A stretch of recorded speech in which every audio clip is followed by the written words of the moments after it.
You can on YouTube.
Okay, here we go. What do we want to do here in the open? Fire out call. What's that? Fire out call. Yeah, I want to hit on. Yeah, but goddamn, they're fucking killing me. I want to hit on also that Freeman game-winning RBI is cool. I want to do that because I was watching it. I also want to tie in the fact that Thibodeau got fired for doing well, and Raider coaches are getting fired for doing poorly, and kind of make that connection. We'll figure out how we're going to do it. Well, ultimately, they freaking fire the coach. I mean, when you've got nothing else to do, you fire the coach. Yeah. You know, All right, let's do this.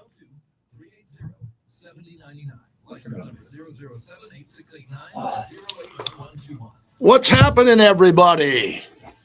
Are we here? Are we good? Are we loud? Are we proud?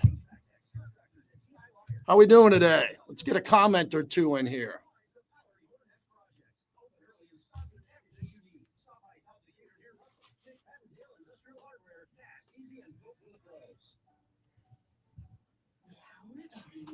Yeah.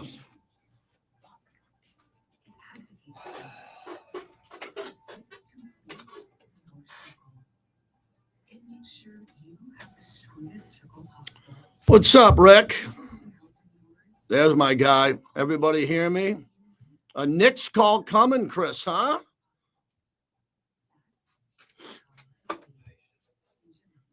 Good.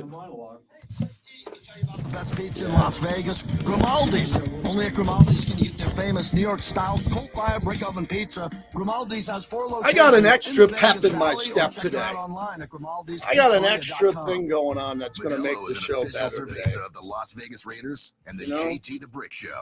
Modelo Especial is a rich, full-flavored Pilsner-style lager, delivering a crisp, refreshing taste, brewed with fighting spirit since 1925. Don't miss The Rich Eisen Show following the morning tailgate. Weekday mornings at 10 here on Raider Nation Radio 920 AM, KRLV Las Vegas. You're listening to the JT the Brick Show, where the Raider Nation has come to sound off and react for over 20 years.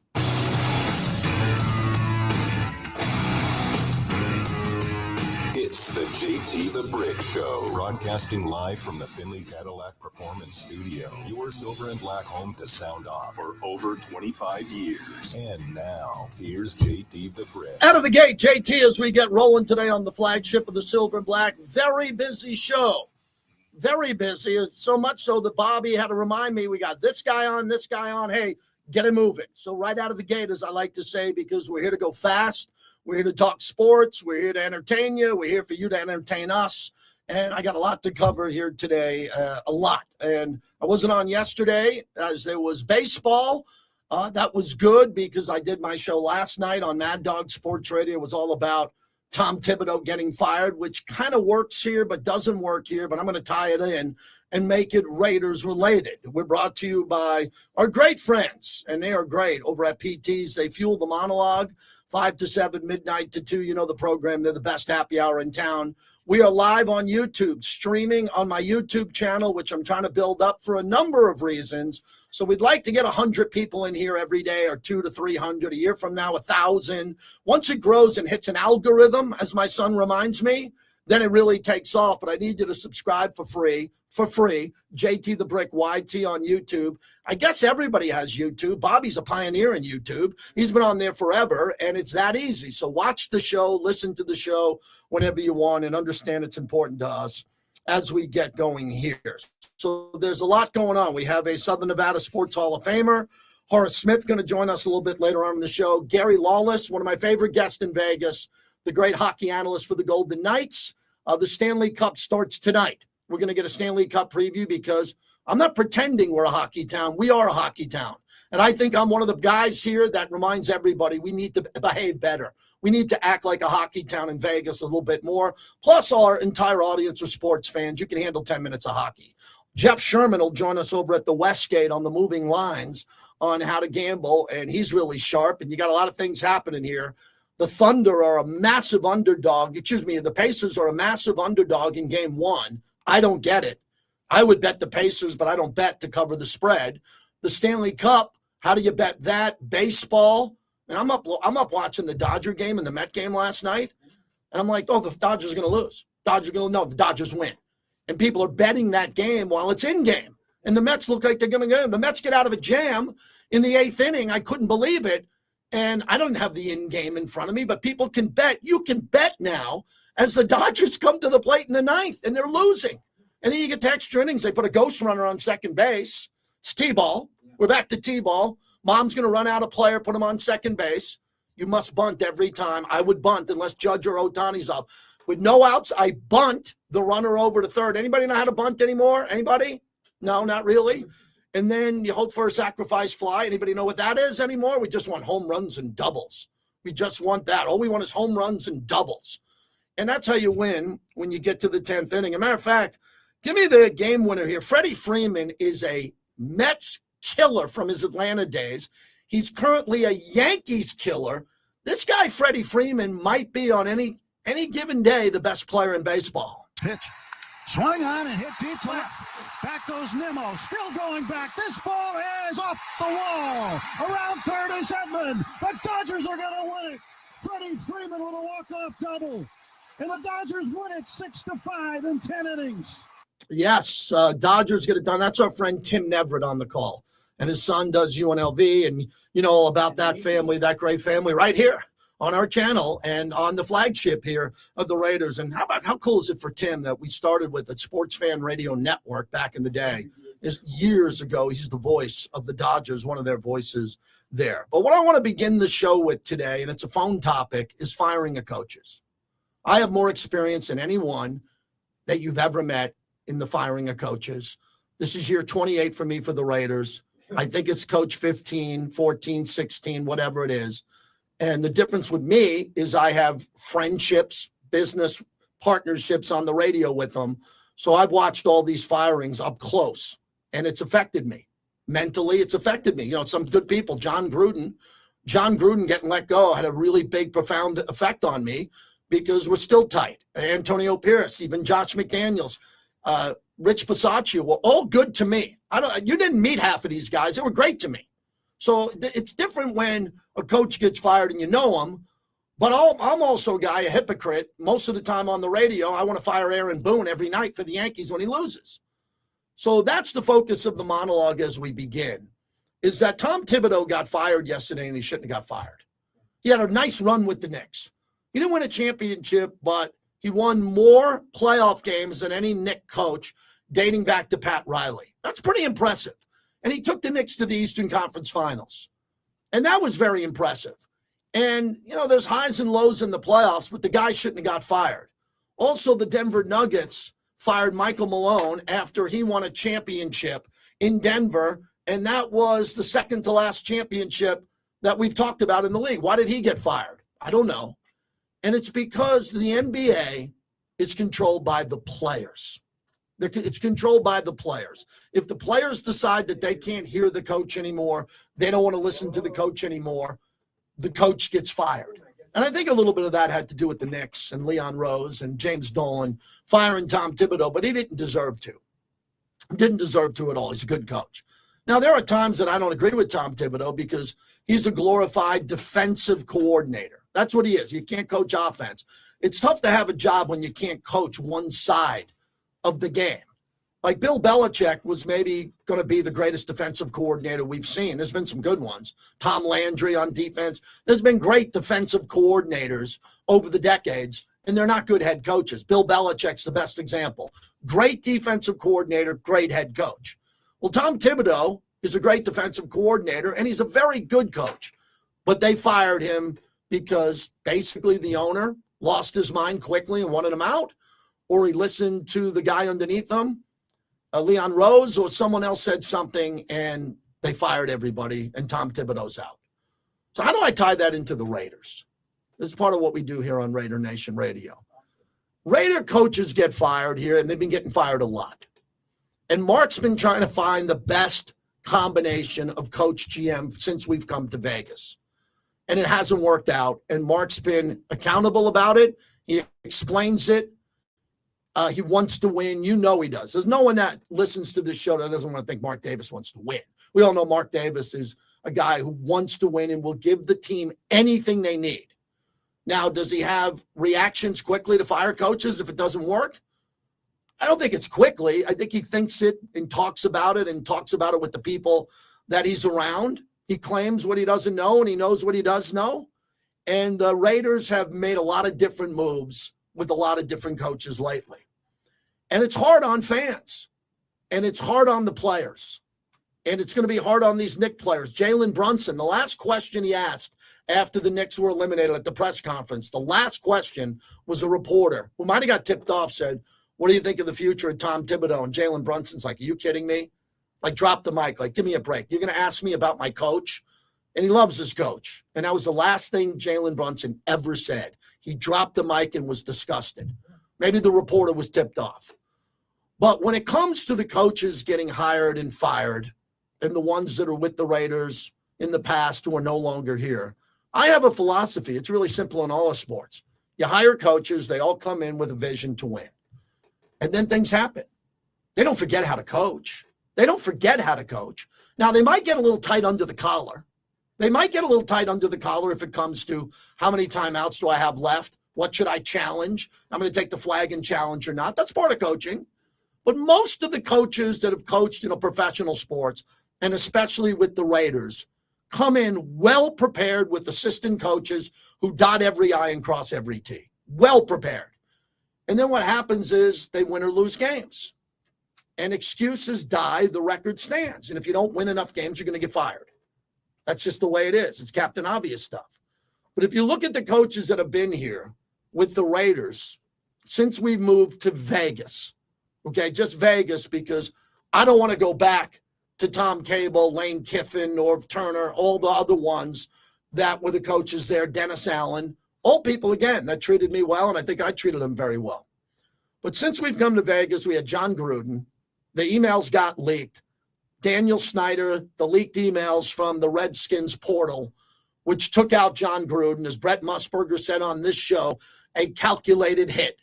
Took him out. He's still in court, right? So that was, he had a 10-year deal.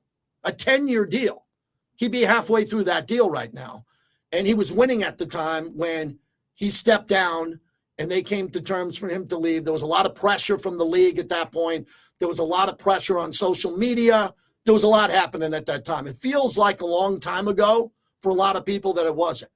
Then Rich Bisaccia took over and took the team to the playoffs.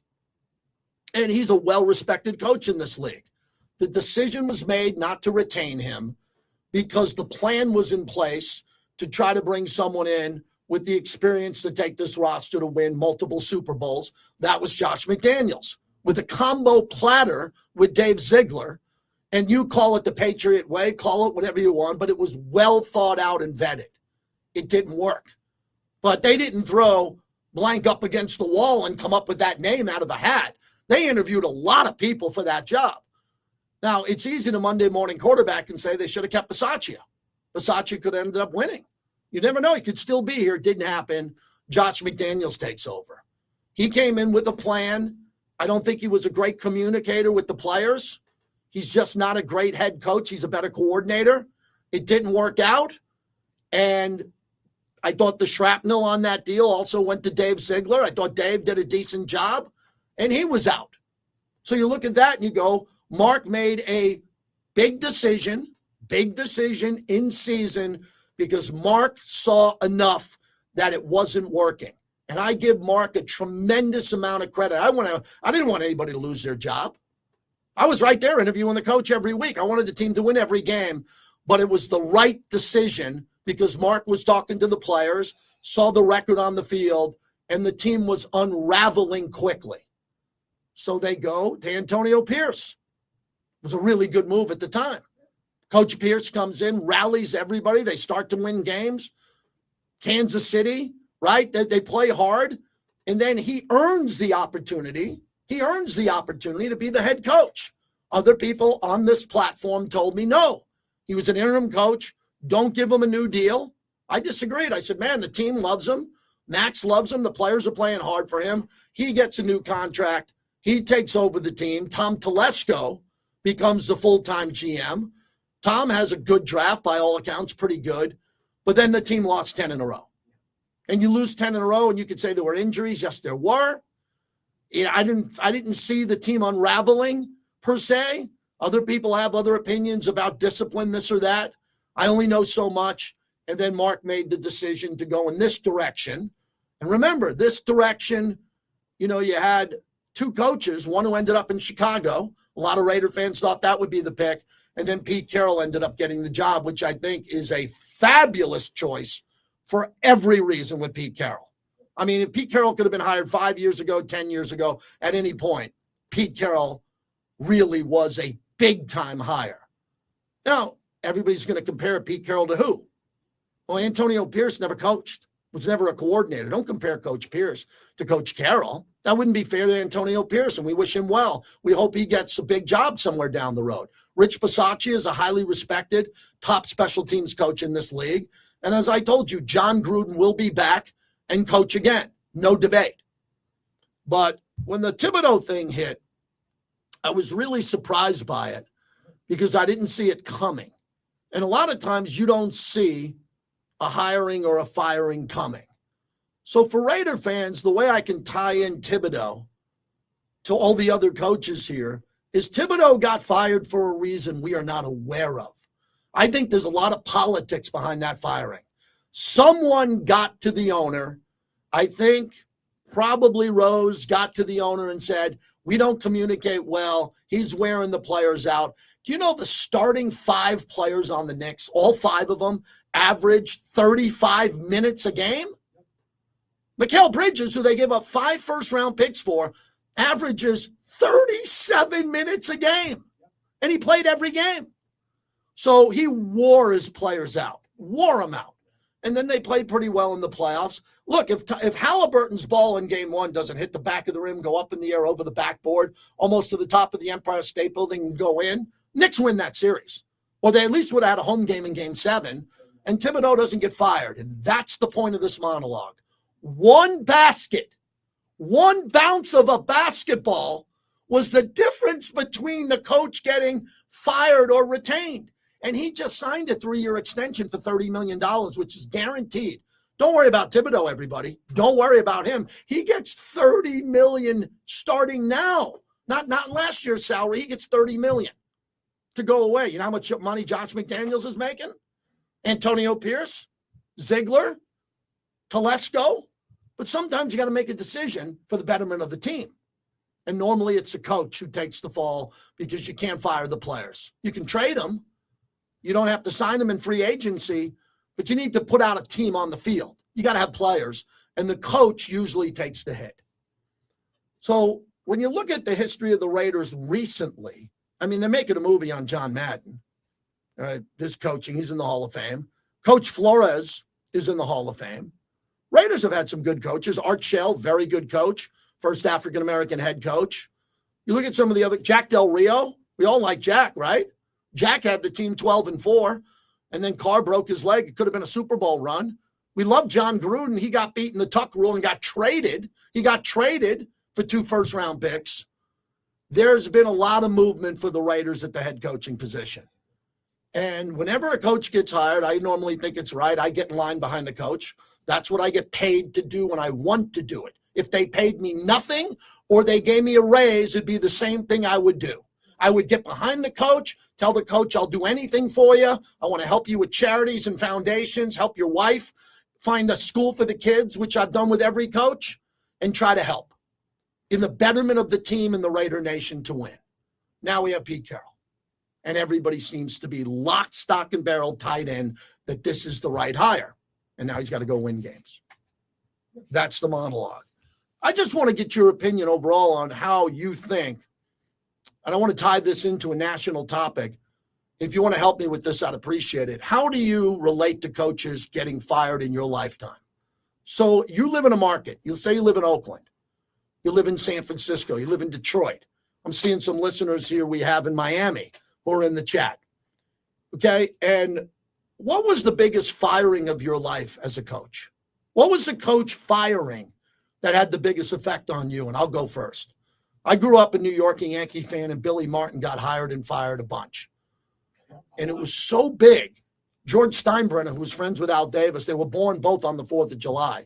George Steinbrenner loved the drama of firing the manager to fire up the team and the city, and it worked. It worked. He fired Billy. Bob Lemon came in. They won the World Series. They brought Billy back. They win the World Series. It worked. George Steinbrenner was a master at it. And how about Joe Torre? You remember when Joe Torre got hired? Everyone was like, oh, my God. The guy who was the Met guy, the Cardinal guy? What are you talking about? And Joe Torre's got a monument in Monument Park for winning 5 World Series. So I'd like to know from you today, if you want to make it Raider related, you make it Lakers, whatever.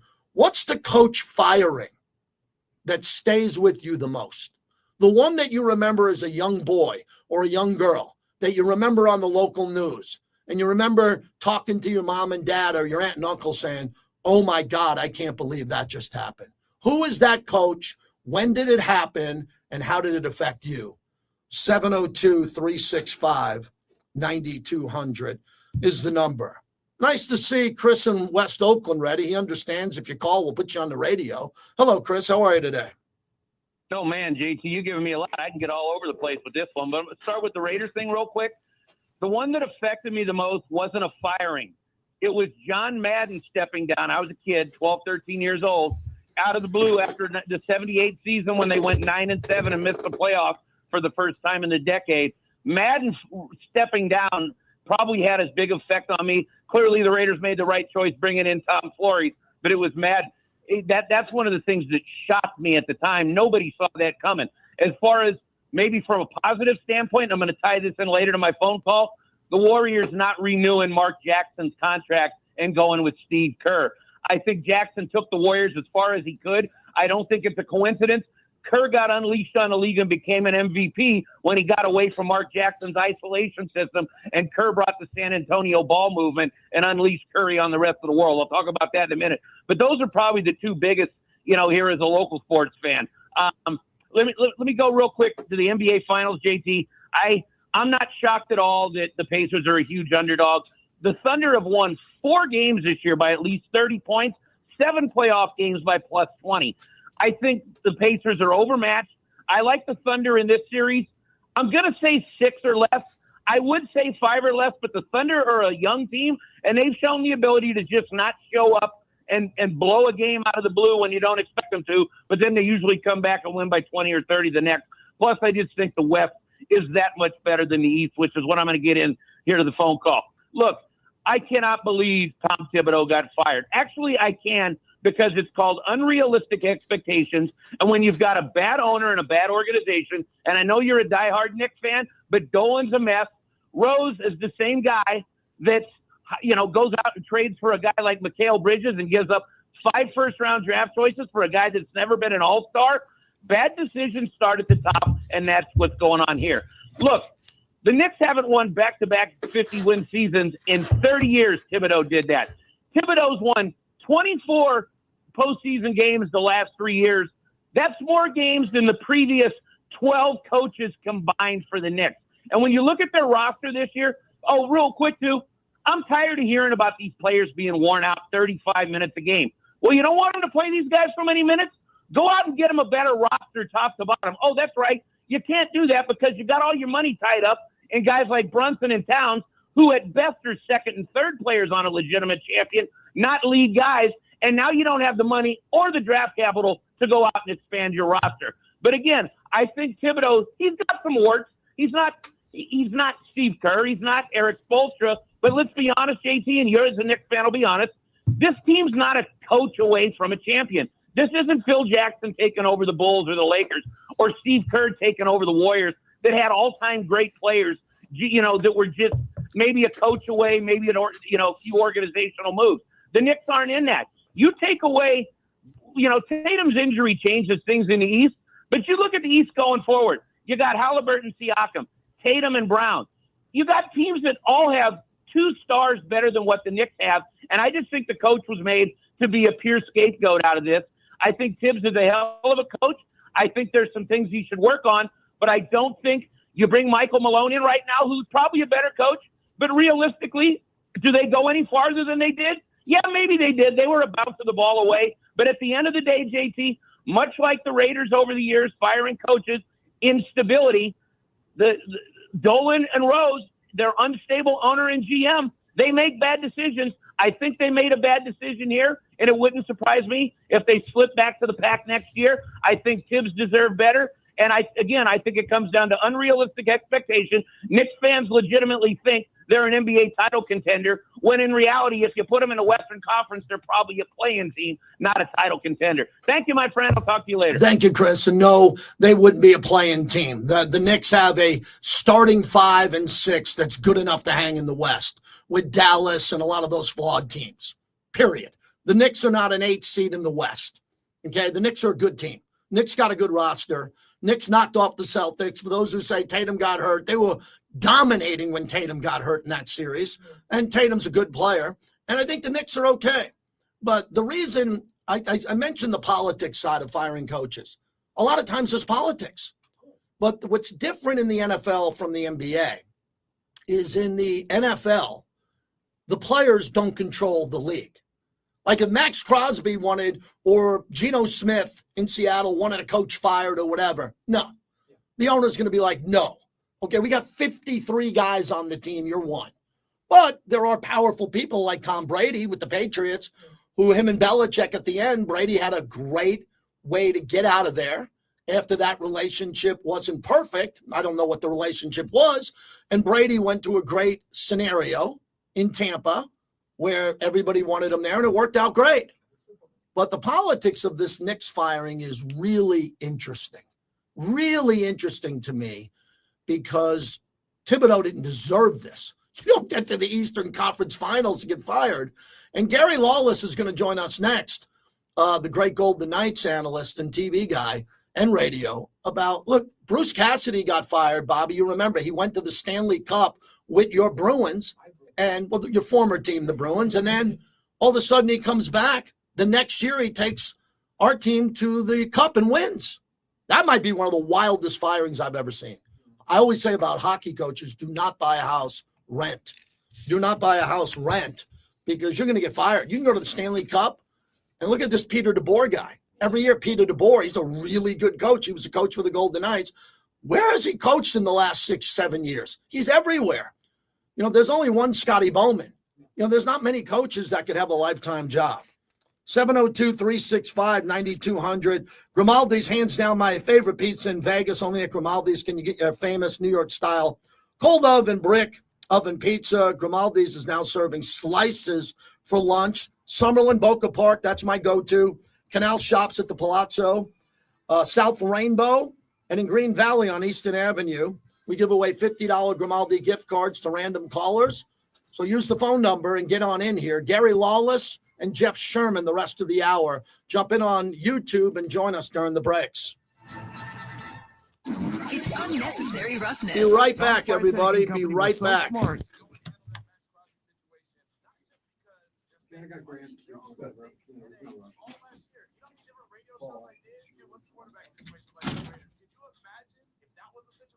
Conversations of where he can end up, how's he going to go win a ring, where's he going to go win a ring and get paid. They got on that quick fast in a hurry and put all that to bed. Don't miss Unnecessary Roughness, weekdays at 2 on Raider Nation Radio, 920 AM. Hey, it's JT here to tell you about the best pizza in Las Vegas, Grimaldi's. Only at Grimaldi's can you get their famous New York-style coal-fired brick oven pizza. Grimaldi's has 4 locations in the Vegas Valley, or check them out online at Grimaldi'sPizzeria.com. COVID is going around this time of year, so protect what matters. You know, your weekends, your paycheck. All right, all right. All right, I didn't even have time to put out a show tweet.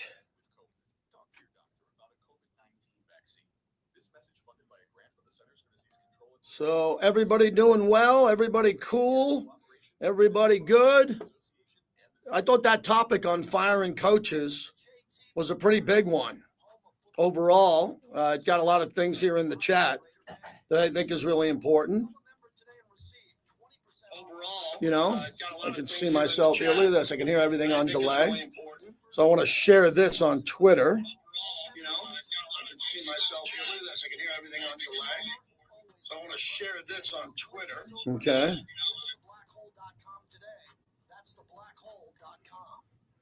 All right. Play an Edmonton goal coming back. Okay. Yep. Gary Lawless, this next guy's a great guest. He's fantastic. Jeff Sherman's great. Golf odds.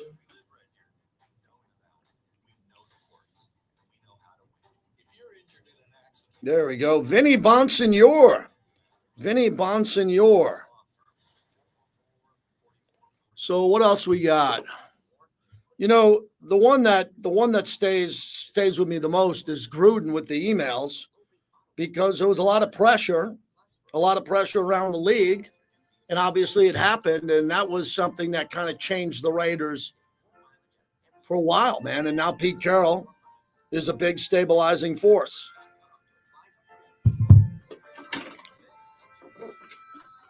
You know what's tough about firing coaches? You don't want to bring that karma around you, man. You don't want to bring that karma around you at all. You just don't want to, you don't want to be that guy. And I don't think I'm that guy, but there have been times I've said fire the coach.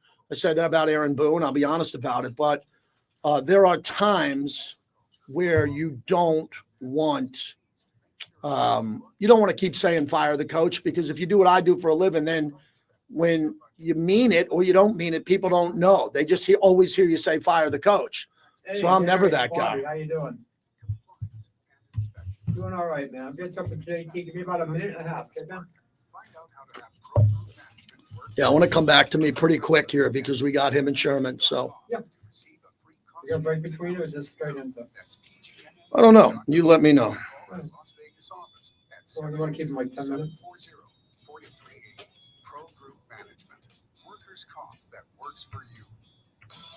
When you need cash, how quickly can LendingStore.com connect you to a lender faster than any? Whether you need cash for a medical bill, groceries, or rent, LendingStore.com's network of lenders makes it quick. Yep. Guy. He is. But I can take care of Gary. He's a good guy. So visit LendingStore.com today for details. See website for details. LendingStore is not a lender. Must be 18 years old. If not available in all states. Gambler's bonus hits again. On March 1st, Keith hit 4 5s, clearing his Gambler's bonus 4-of-a-kind bingo card for over $10,000. Keith hit big, and so can you with Gambler's bonus. It's why you play the game. Welcome back to the JT the Brick Show, brought to you by PT's, the best happy hour in town, 5 to 7 p.m. and midnight to 2 a.m. Look at it all the way across the Draisaitl to the middle. The shot saved by Hill. The rebound, they're jamming away. Scores! The Edmonton Oilers pour off the bench. They win it 1-0 in overtime and win the series 4-1. All right, Edmonton going up against Florida. Big deal. Gary Lawless joins us. Man, you know what I think of him? Great analyst, great on radio and television, especially on a national level and a local level here in Vegas. So good to talk to you, my friend. How was getting away from the heat in the cottage? Good to have you back in Vegas.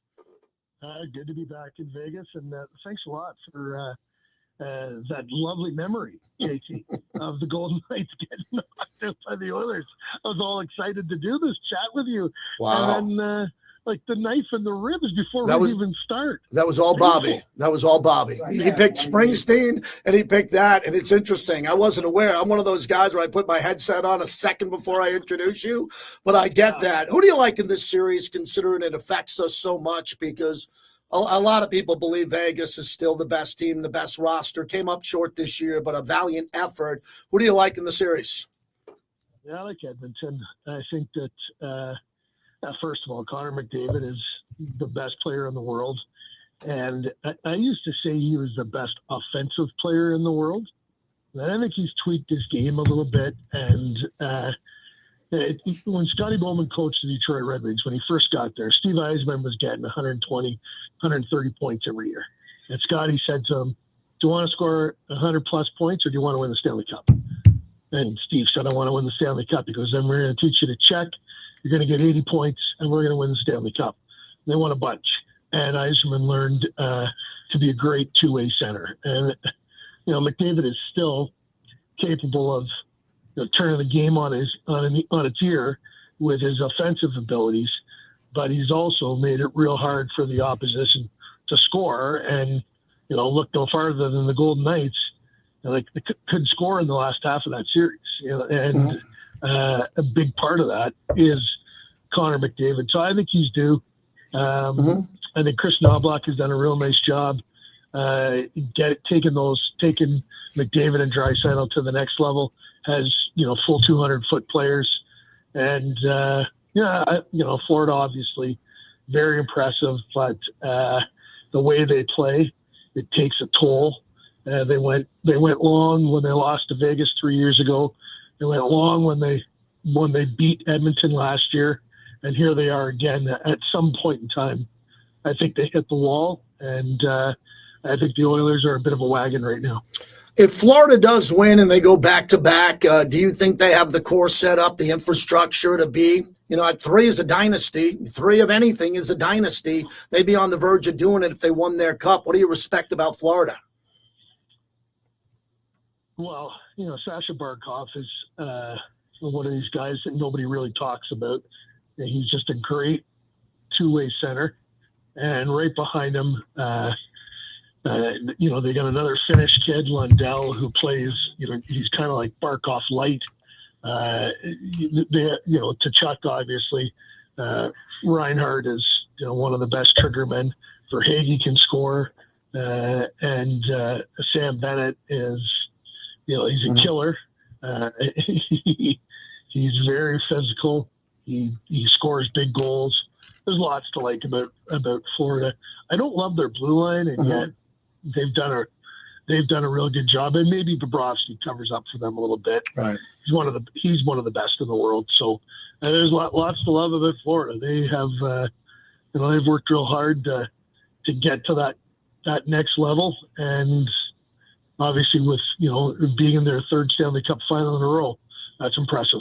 I want to jump in quickly on a topic. We were talking about Tom Thibodeau getting fired by the Knicks, and they went to the Eastern Conference Finals. And I've always said about hockey coaches, don't buy a house, rent. The turnover is incredible in the NHL. And I know you have hundreds of stories, but Bruce Cassidy, the way he was let go by Boston and then won a cup here in Vegas, is one of the Mount Rushmore stories to me of look at the dark day of getting fired and then how quickly you could be at the top of the mountaintop celebrating with a cup over your head.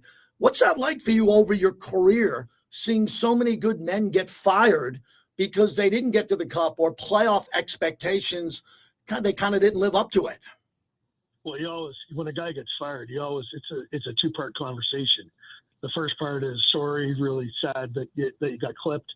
And the second part is congratulations, because someone's going to give you more term and more money than you were getting. So, these top end guys that get fired, they all seem to get a raise, to get another job and get term and a raise. And, Bruce is a unique example. He went to the playoffs 6 years in a row with the Bruins, lost in Game 7 in the final. And they had some young guys who kind of buried him in exit meetings, and they decided to go with the young guys. A lot of those guys have been traded since. So I'm a big Bruce Cassidy guy. I think he's an elite coach, one of the very best. And, obviously you want to Stanley Cup in Vegas. We'll never forget him here. Not that he's going anywhere anytime soon. Gary Lawless, our good friend, is our guest. So you're a partner in a company, Cleaner Up LV, for Las Vegas, and your company came out to my house and gave a full exterior detail, the driveway, the pool deck, windows.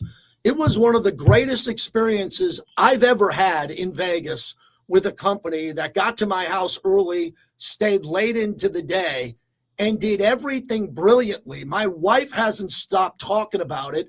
We needed an exterior cleanup because our driveway, after all the years, got a big driveway and we needed to have it power washed. And then the next thing you know, my pool decks never looked better. And then the gentlemen were working the windows and they're all day. And then the way they worked the turf to get out the dog smell and sanitize that, it was incredible. Tell our audience about this company, because for me, it was 5-star. I was thrilled by the experience I had. Yeah, I guess the first thing I should say to you is that, when you talk about the turf, it's eco-friendly, and your dogs will, your pets will love you because, that turf gets, that they use it for facilities, for lack of a better term. And if you never clean it, it's horrible. But so we have my partner, Guy Kinberg, is a fantastic businessman and had a vision for this company, thought this was something that Vegas needed. It is a premium service, and we're the only company that does everything. We will come and we'll clean your window screens. We have purified water to clean your windows. The pressure washer that we use has 8,500 PSI. This will take care of any issues on your driveway, hot, cold water. We've invested in the best of equipment.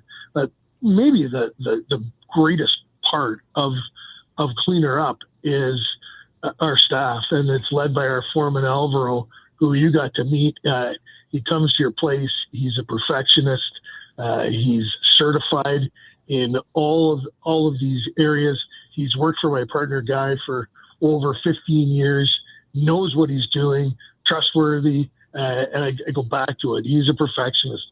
He doesn't leave your house until it looks, this is premium detailing, and he doesn't leave until he's happy. And they've done my house. They've done a bunch of homes in my neighborhood. We're getting busier by the day, and we're cleanerupLV.com.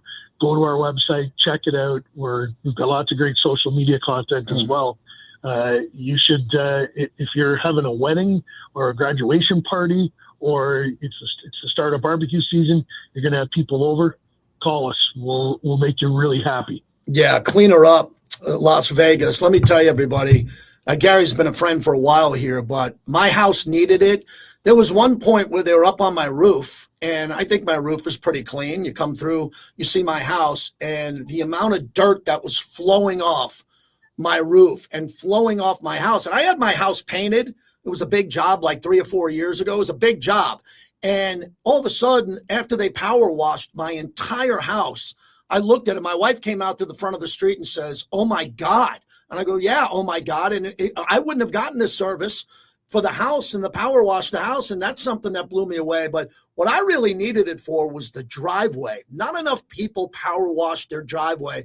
And the pool deck could become an eyesore. If you have a pool or you have it in a backyard and you entertain, you have got to have a power washing service come out there and do that. And your guys at the end, they came into my house. I had a room inside my house that's kind of inside outside, and they were working on that. And I looked at my wife and I said, "It's 4:00. They've been here since 7. And it was really specifically amazing. So congratulations on this business, and whatever we can do to help again, get it going here, because I think it's word of mouth. And as you nailed it, graduation season. And Gary, what about people who are selling their house and they want to get more value on the way out as they're about to put their house on the market? That's perfect for this. Well, it's curb appeal. And before you paint your house, like we live in the desert, and there's, all that sand and dust that gets blown up. Most houses are stucco. We have soft wash ability to come and take all that dust and dirt off of the stucco of your house, and it's just painted. So you're planning on selling your house, and you're staring at it and thinking, we don't look quite as good as we could. Cleaner Up LV can come by and really improve the curb appeal of your home. Well, last thing, one of my buddies was busting my blank on Facebook when I posted, and he said, come on, man, why don't you go out there and do that? And I said, excuse me? I don't have a power washer and a truck and the equipment that you brought in, man. Everybody's got their home power washer or something from Home Depot, and they got it from Costco. This is like next level stuff. So I'll be helping along the way on social media. And thanks a lot for doing this. Thanks for helping my house look the best it ever has. And enjoy the Stanley Cup. What do you do? You got a lot of friends there on both sides. What do you do to watch the Stanley Cup? Yeah, I'll be watching it on television and listen on the radio a little bit because I do some radio myself. And, I'm Canadian, so I guess part of me leans towards the Oilers getting, bringing the Stanley Cup back to Canada. But, I like excellence too. So if Florida wins, I wouldn't be upset with that outcome. But I do think it's Connor McDavid's time. You got it. Thanks, Gary, for doing this. I'll talk to you soon, my friend. All right. Talk to you later, JT. That's Gary Lawless. He's a fantastic broadcaster, a great guy here in town. Appreciate that he could join us as we get going. Jeff Sherman's going to join us next as we go take a look at the moving odds in Las Vegas. So you're going to bet the NBA Finals. You're going to bet the Stanley Cup. I got the guy who sets the odds. Coming up next, baseball. Hey, the Dodgers might not be as big of a favorite as you think. The way the Padres and the Mets are playing. We'll get you the Vegas update on sports gaming next. Brought to you by La Casa Cigars and Lounge. The grand reopening's coming, and it's coming big in Tivoli Village. All work, no play makes for one. All right, we're going to do one more here, everybody. One more. I'll be right back. Hold on. We'll be right back. Yeah, we got to talk a little hockey here, man. We're a sports talk show. We got to wake we got to, Arizona Diamondbacks coming back. Okay. Now's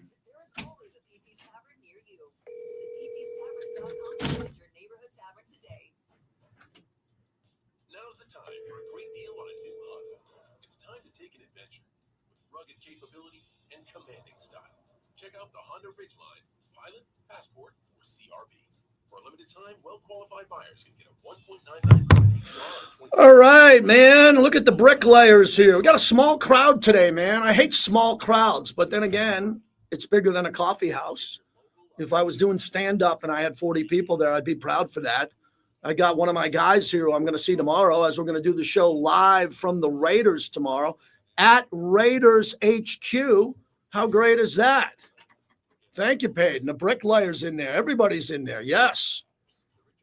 We will have new bricklayer T-shirts. We're going to have a couple other announcements as we come up here. If you gamble on sports, put in the chat maybe a sports gambling question, and I'll get that to Jeff Sherman.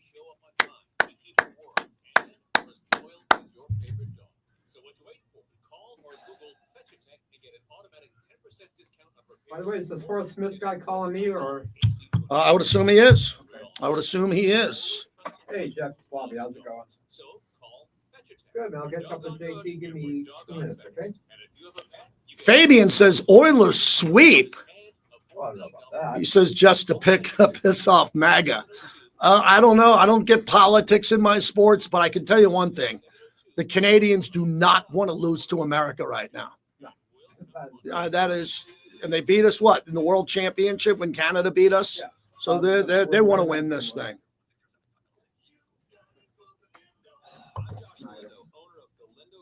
My season's on Rob Rock tonight. I know him well. Hey, I'll call you back right at the top of the hour. Everything good? Yeah. Call you back. All right. So Jay says, JT, what's the best way to meet Max Crosby? If my lady meets him, she will switch from Rams to Raiders. Yeah, you can go to, I would meet Max at one of his foundation events, or, Max has got football camps and all that, but I am not going to drive your lady to Max's house, which I've been to. That is not going to happen. Just do the fanboy thing and go to freaking Henderson. He's there every damn day. Yeah, Max is there every day. Gotta come out sometime. Oh, Max always is at 8 Cigar Lounge too. He does his podcast over at the Rush over at 8. That's probably the best way to beat him too. Probably easier. We have Raiders Media Day on Monday, which will be my longest media day of the year.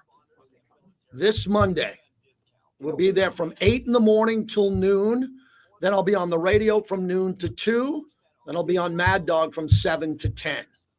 That is going to be a long day, and I'm excited about it. Should have on Pete Carroll, John Spytek, Max Crosby, Geno Smith. We do Media Day every year. It's really cool the way the Raiders do it, and there's going to be a new element to it, which I'm excited about. And, Bobby, we just found out we'll be hosting the show tomorrow from the Raiders, our regular show. They just gave me. Don't forget. Why is that?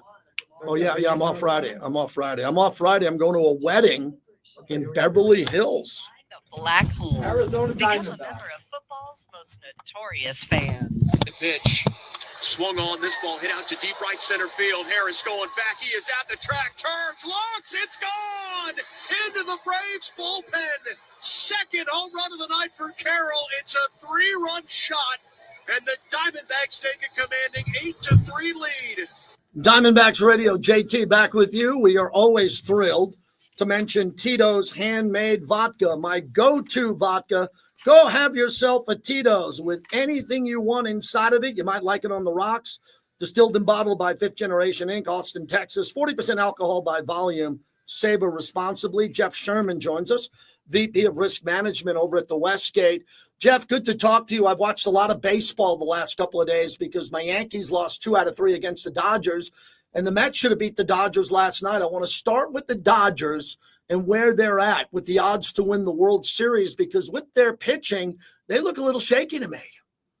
They do, but they're at a low point right now at 2-1 plus 200, and that's just because even though they've had some struggles this year and some injuries, they fought through them, and they expect to be healthy towards the end of the season and have a full roster when it counts. So the public still supports them at the low odds, hence you don't see them flow too high. Yeah, and I would assume the public obviously loves the Dodgers. The Yankees are 37-22 without Garrett Cole, but Rondon's won 8 games. Their pitching's pretty good with Max Fried. Where are the Yankees at with the odds, not only to win the American League, but we'll stay with the World Series? Yeah, for the World Series, they're sitting at 11-2, 5.5 to 1.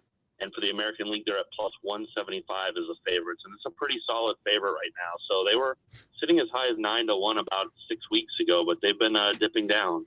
I'll tell you this much, Jeff, and I really mean this. I think the Dodgers would beat any team in the American League, including my Yankees, without Garrett Cole, unless the Yankees make a big move at the trade deadline. I think the way for the Dodgers to lose is the National League's got to take them out. And those are 2 teams, the Cubs, the Mets, and the Phillies and the Padres. Is there a team there that the odds have changed a little bit or significantly that has a better chance to get by the Dodgers? Yeah, most significantly the Cubs. They're down to 12-1 for the World Series. They were sitting at 30 and 40-1. So they've, with their hot streak they've been on, they've dipped a bunch. But like you said, in the NL, there's a bunch of quality there that can take them out, especially in the first round, that short series, the 5-game series. Without that being extended to 7 games, that helps the underdog. Jeff, I want to start with the NBA Finals before we get to the Stanley Cup. I was surprised that the Thunder was such a big, heavy favorite here in Game 1. Can you explain that to our audience, where you have it, where you moved it from, what the line is, and the total, please? Yeah, we opened the Thunder as a 9-point favorite and took respected money -9. So the market's up to 9.5 on the Thunder. The total opened 231, still sits at 231, but with what the Thunder have done at home during these playoffs and their regular season record, they've got a lot of public support. They're a very public team. Wow. So with the wise guys on that side too, I expect that line to go closer to 10 before it heads down to 9. Wow. So it could go to 10. And I find that fascinating because the Pacers didn't have to go to Game 7. And they got the extra rest here, and the Pacers have Rick Carlisle. I think he's an advantage as head coach, and I would agree the Thunder are the better team overall. But are you surprised in all your years of doing this that in an opening game a team is that heavy a favorite? we just go with the power rating. Yeah. And that's exactly what I had made. It was 9.5. And, anything less, like I said, the wise guys late 9. And Sure. if you go much less, you're going to have the wise guys and the public overwhelm you. So it doesn't surprise me with what we've seen for the body of work of this Thunder team all season. What about for the series total here with the Thunder? Well, we're sitting at the Thunder minus 650 and the Pacers plus 500. And we've gotten a little bit more public play on the Pacers at 5-1. Wow. This is unbelievable. What an underdog the Pacers are. It's going to be fun to watch it. So Stanley Cup, we just had Gary Lawless on, and Canada versus the U.S., Edmonton versus Florida here. We're familiar with both the teams for obvious reasons going head to head. Tell me how the prices changed coming into this, especially going into game 1. Yeah, we got a repeat final from last year, and the series opened the Oilers minus 115 and Florida minus 105, and have seen heavy public support on Edmonton up to minus 130. Now, conversely, we opened the game 1 line for tonight, Oilers minus 130 and Florida plus 120. That is down to Edmonton minus 114, Florida plus 104. So we've had some reverse movement between the series and the game 1 line. You know how excited I get. Jeff Sherman, follow him at Golf Odds. He is a must follow if you're gambling on sports or you just like sports in general. So the Oakmont Rough, I was there when DJ won. I did my show from there that week, and I remember walking the fairways and seeing the Rough, and I grew up next to Beth Page, so I know the Rough at Beth Page, which we'll see later on this year for the Ryder Cup. But this is interesting. Scheffler's on fire. But the U.S. Open is different. It's not easy to win a U.S. Open. I don't care if you win a Masters or you win the Colonial or you win, another event out there. Tell me about Scheffler coming into the U.S. Open. Yeah, well, with him winning by not just winning, but by a wide margin each time he has been winning, he is a 3-1 favorite and getting well supported. Then you have to go up McIlroy 8-1 and Bryson DeChambeau 8-1. So, Scotty, a heavy favorite for this. And like you said, the most challenging course. This should be somewhere around par for the winning score at Oakmont. It's one of the more challenging ones. But with Scheffler's game, it's going to be hard for these other golfers to overcome him, especially the way he's playing. Well, Rory was really hot here. So everybody's talking about Rory winning the Masters and momentum and what Rory could do and has done with the career Grand Slam. Jordan Spieth, obviously, once a career Grand Slam, he's already won the Open. So looking at the other U.S. Open favorites here, who do you think gives Scotty his best shot? I actually think it's Bryson DeChambeau right now. The way that he's been playing for the past few months, I think Rory is a bit happy. It's the settled winning the Masters after having that monkey off his back, winning the career Grand Slam. But Bryson DeChambeau seems to have more motivation right now. Won the U.S. Open last year, so basically the defending champion, and been playing well on live. So I think he's the one that can contest Scotty the most. Unbelievable. And anything else on the back end here with the Aces and the WNBA, what you're seeing, any trends, the Caitlin Clark injury and how it affects the overall number to win the championship? Yeah, the Caitlin Clark injury has bumped the fever up to 11-2 odds. They were as short as 7-2, but we've seen Minnesota and New York have not lost a game each, and they're the overwhelming favorites right now to have a repeat finals. Always great talking to you, Jeff. Thanks so much for your time. We try to send everyone over to the Westgate when they're going to be sports gambling or just looking for a great time and having the hospitality that you and your staff give. Thank you so much. All right. Thanks, JT. Jeff Sherman, fantastic to have him. Do you believe that the Thunder could be a 10-point favorite? A 10-point favorite? This is why I don't gamble, because I take my 401k, which is coming back. Oh, remember, I still haven't looked. Still haven't looked, Bobby. Still have not looked at my 401k. But I would take my entire 401k and put it on the Pacers to cover game 1, not win. I think the Pacers coming out beating the Knicks and not having to play game 7 shouldn't lose by double digits in the NBA Finals. But the Sharps are playing it, and the number could go to 10. Very interesting what he said there. You sports gamblers here, man, it's tough to be right 53% of the time. And that's if you're a winner. If you're watching on YouTube, I'm wearing Astrum headsets, new sponsor of the show. Greatest headphones I've ever experienced. The technology, one of a kind. I walked the dog in the park today with the earbuds on. Lady walked right up behind me. I was spooked because I couldn't hear anything other than the podcast I was listening to. Check out astrumtech.com. Use the promo code JT. You'll save 20%. ASTRUMtech.com. Thank you, everybody. I am out of here. Tomorrow, we're live from the Raiders. How cool is that? We're live from the Raiders with the Brick Raw feed from the Raiders. Be there for me.